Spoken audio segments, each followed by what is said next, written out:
All right, welcome back. It's great to see a full room again. I have the honor to present you Vishesh, who will be talking about GPU's first class citizen. Take it away. Thanks, Bobby. Hello all. So I started contributing to CloudStack like a little over a year ago. And during the same time, as you know, right, AI/ML was also getting quite popular with introduction of ChatGPT and all. So out of interest, I started looking at how to have GPU in CloudStack. And to be honest, I was a little disappointed with the current feature support that we have, right? So we do have some support, but it's not really that good, right? So, and it doesn't solve a lot of the modern use cases, and it's kind of designed as per, you could say, 10 years ago. So I'm presenting this talk as a proposal for making GPU as a first-class feature, and also an appeal for help since it's a major feature and needs a lot of work and resources. This is a little bit about myself. I started contributing to CloudStack early last year, and I became a committer this year in CloudStack. And everything else is kind of boring, so let's move on. So before we begin, how many of you are using GPU with CloudStack right now? Okay, just one guy in the room. And how many of you want to use GPU with CloudStack? Not a lot, but I think people are still interested, right? So that's good. So in this talk, I will be covering how GPU is used in the cloud as of now, current state of GPU integration, and also a brief overview of the possible workarounds which are there with KVM. And then we'll look at what's missing for GPU as a first-class feature. And then we'll discuss the current challenges which are present with the development right now. So let's see how GPUs are being used in the cloud, and this will help us get an understanding of how it will actually work when we actually implement in CloudStack. So here we have a host with 8 GPUs and some applications running on them, right? Now let's say the applications want to use the GPU, right? So in this setup, they can access the GPU as they want, and this is mostly dependent on the application as well as the host configuration. There can be some issues due to the host OS version and the available drivers which are installed, because of which actually the applications might not be able to use the GPU at all. So you need to ensure the correct drivers are installed so that the applications can use the GPU. Now let's replace the applications with a hypervisor and some instances running on them, right? So now let's say a user wants to run a large language model on instance 1, and for that instance 1 needs access to the GPU. So we can use PCI pass-through to provide instance 1 access to the GPU 1 in this case, so that the user can run his LLM model. Once again, we need to ensure that the correct OS and drivers are installed on the instance 1, so that the instance can use the GPU as well. Otherwise, you will have a lot of, it's a nightmare because I was installing GPU on my laptop, drivers, and it's like difficult if you have a latest graphics card and you won't find drivers on an older version of the OS. So I had to like download it from NVIDIA manually and install them, and which is kind of a nightmare, to be honest. So you need to ensure that you provide the templates which actually work with your hardware as well, right? So let's say user actually, the LLM model user wants to run, right, needs even more memory. So we need to provide instance 1 access to another GPU. So that can also be done again using PCI pass-through, right? Now let's say the user has sufficient memory, and let's move on to the next case. By the way, it's also possible to allow access to all the 8 GPUs to a single instance. This is how most of the cloud providers are providing, right? And most of the cloud providers also link the number of GPUs with the CPU and memory. For example, they will say that I will provide 2 cores and 8 GB memory with 1 GPU, and 4 cores and 16 GB memory with 4 GPUs, something like that. This is generally done to ensure that all the CPU and memory are used on the host on which the GPUs are present, right? So another thing to note is that if GPU 1 is being used by instance 1, instance 2 can't access GPU 1 as of now. There are ways to share the GPU, we'll look at that. So let's say a user wants to do some video encoding on instance 3, and for that he needs access to a GPU, right? But for video encoding, you don't need that much of a GPU memory, right? So if he uses that, it will be too expensive for the user. And as a cloud service provider, what will happen is if people start using your GPUs like for this much, you'll eventually have a shortage of GPUs to provide to other users, right? So to solve this problem, we partition the GPU 8, right? So we need to have, in case of NVIDIA, we need to have vGPU or MIG, which is short for multi-instance GPU, enable graphics card to do this. And we also need to get a license from NVIDIA to actually partition the GPU as well, right? We create some vGPU profiles, and then we can provide access to instance 3 for this, right? And now let's say instance 4 also needs access. We will provide a profile from the using the GPU manager again to instance 4, which will be using the GPU 8 as well. There is a limitation on how many partitions you can create. That depends on the graphics card model as well as whether it's vGPU or MIG enabled, right? Now let's say instance 1 is actually a Kubernetes node, right? And it has some pods running on top of it. For those who don't know, pods are basically a group of containers for an application in Kubernetes, right? Now these pods need access to GPU as well. And only some of the pods need access, not each of them need access, right? So for this, we need to install a Kubernetes plugin called Kate's device plugin. It's by NVIDIA, right? After which, by a change in the manifest of the pod, right? Basically, it can request for access for GPU or vGPU, and that's managed by NVIDIA's Kubernetes plugin itself. So we don't need to do a lot there. So this is mostly how GPUs are being used in the cloud and how people are using it, right? And as of now, from what I have seen, most of the cloud providers are only providing dedicated GPU access and not the vGPU managed access right now. Now let's have a look at the current state of the GPU integration, right? To understand actually what's missing in the CloudStack right now. So we already have some support in GPU, for GPU in CloudStack. I think no one is using this in this room. Is there anyone who is using this option? Yeah, thought so. So the problem with this is that as of now, it has limited hypervisor support and it only supports Zen server.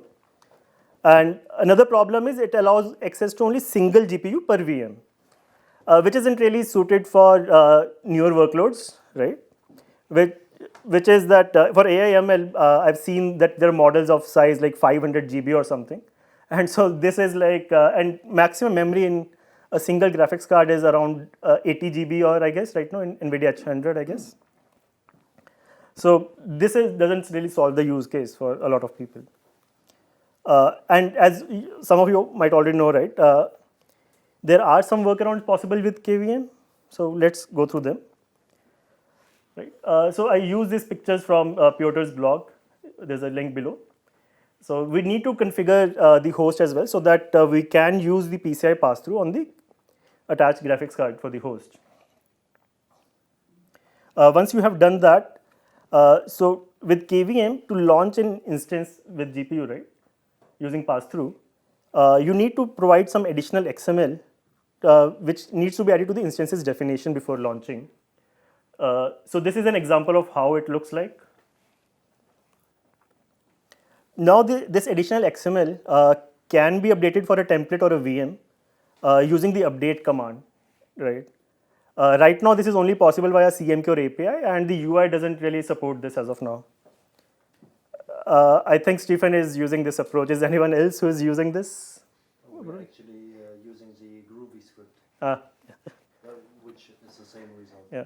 And so this is actually quite difficult to use, right? Because as you can see, I can't understand any of this, to be honest. And we can't really give this to an end user and expect that it will work, right? So yeah, another option is to use the libvirt hooks, as Stephen mentioned. I think only Stephen is using this in this room. No one else is using that. So the problem with this is that this requires a custom script which will generate the additional XML and it attaches that to the instances definition. So I think this works, but it's still a little complex, right? So you'll have to write a lot of custom logic if you want to manage the complete inventory across hosts and also want to have different GPU offerings. And another problem is basically how do you assign hosts? And I mean, it's quite complicated in my opinion. Right. So is that good enough? Right. So I think there are multiple challenges with the current implementation. One is that it doesn't work with all the hypervisors. It's difficult for the end user to use it right now, and you have to do something manually, or you can maybe process a custom request from a user to maybe launch a VM. It requires a couple of hacks. You can't track the inventory of GPUs, and it becomes even more difficult if you are using vGPUs, in my opinion. You can't do usage or billing for this.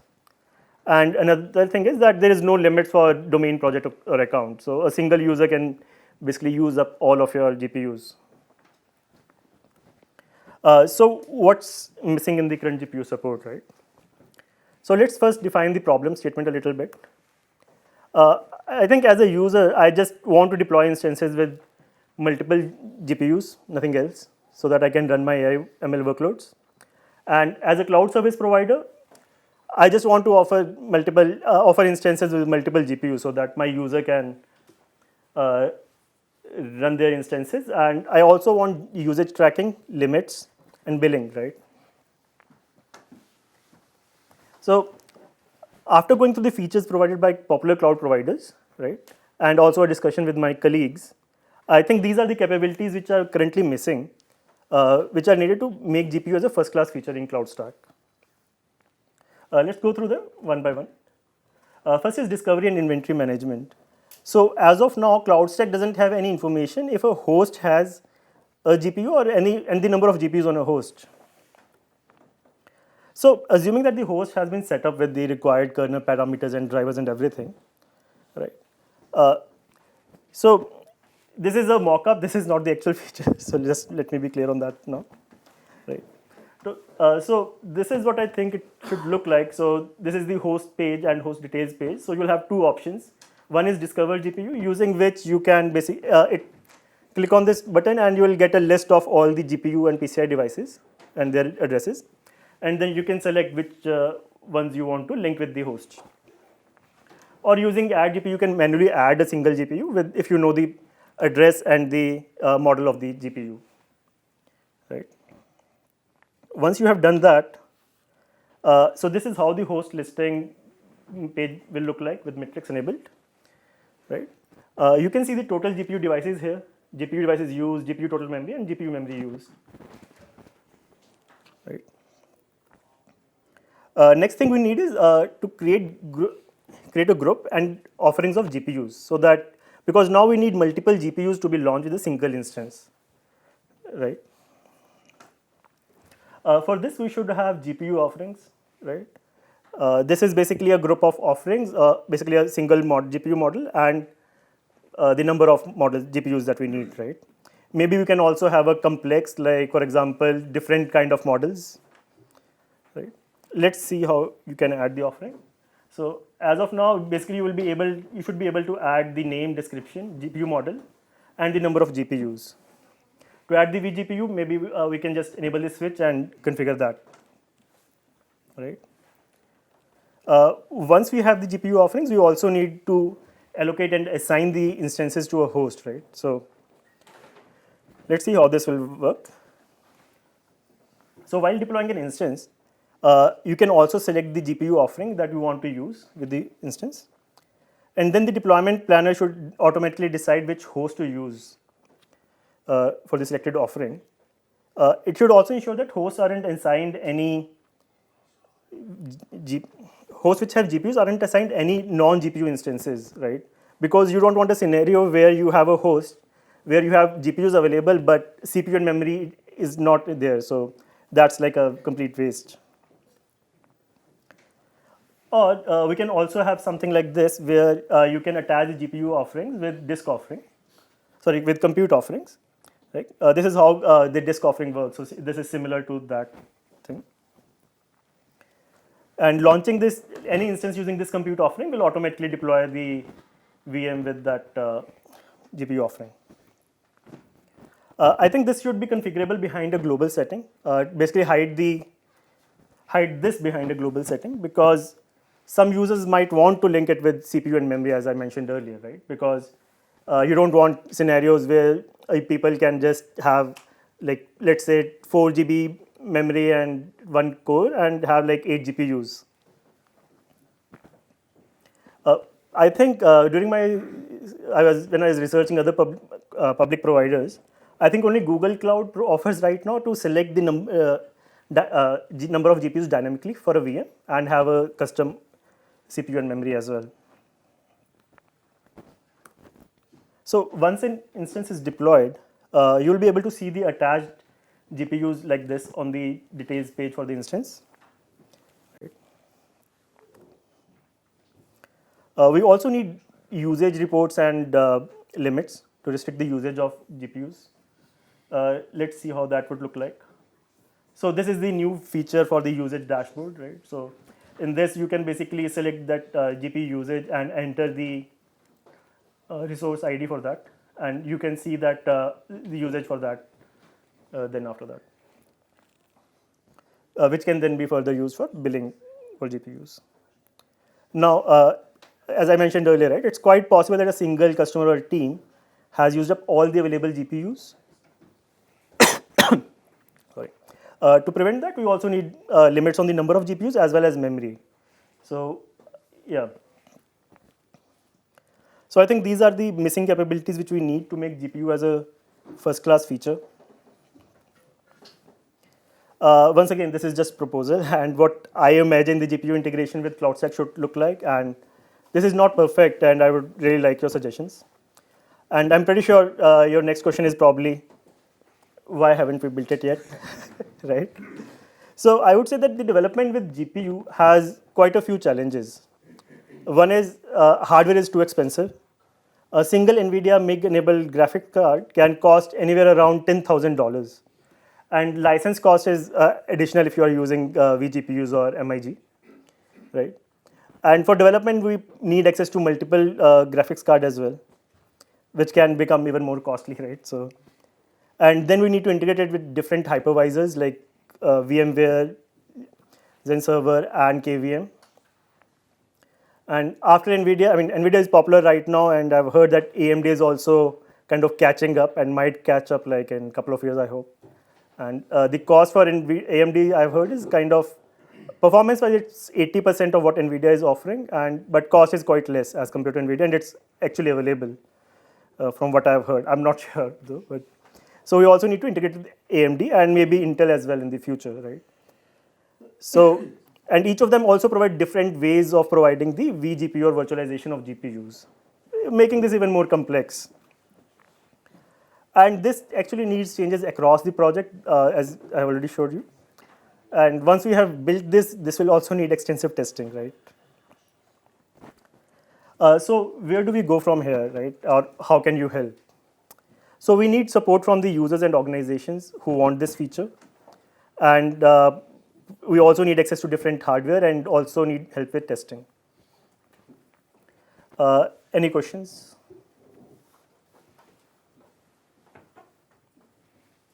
Yeah. If you can go back to the slide where we are seeing the compute offerings. Yeah. GPU offerings, whatever. How do you suppose it will work when, let's say, we have 20 GPUs in our cluster? Mm-hmm. Will we be able to create 50 virtual machines that have 2 VMs? Yeah. 2 GPUs, and not use them all the time, of course, because it is pass-through. does that support? Do you suggest that it will I mean, be if there are enough supported? GPUs and each of the VMs, I mean, for example, let's say I have only 4 GPUs and I want 8 GPUs, I can't provide that, right? So Yeah, but I want to keep my virtual machines shut down Yeah. and not use them yeah, all the time. in that case, you should be able to use it because once you turn off the instance, you're not using the GPU. Yeah, because you Yeah. mentioned that there will be inventory. So Yeah. I was guessing that you want to assign specific GPUs to This one, right? specific, yeah.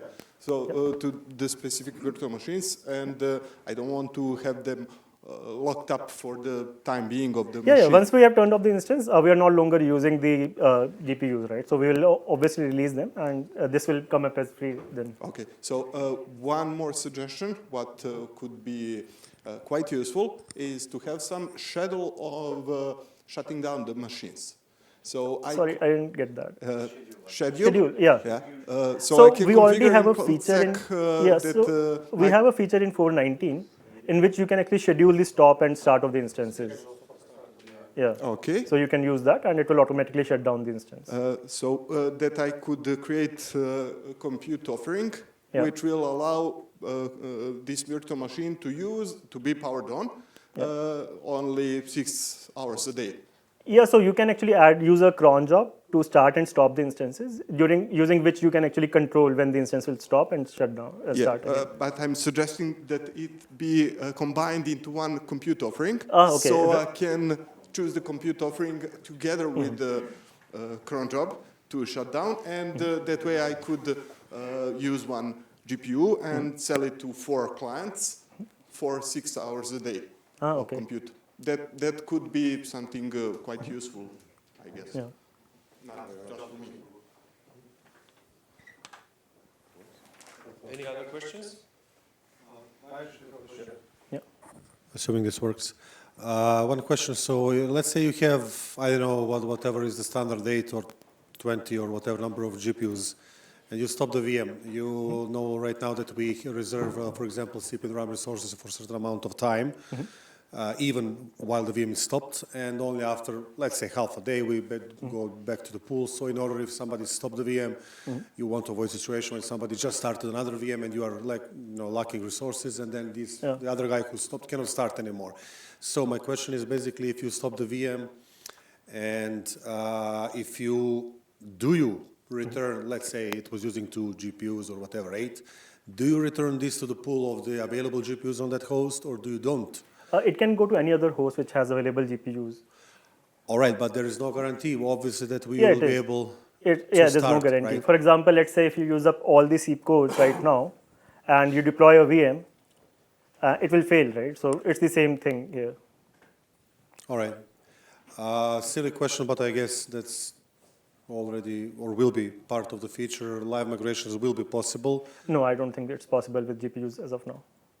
It's a technical limitation, Yeah, I think or? so. It should be possible with NVIDIA Enterprise, Enterprise, to live migrate machines and have it as well. Okay. If NVIDIA supports it, and of course we can build the integration with that. Okay, so it's technically because of the GPU itself, it's not Yeah. supported. Okay.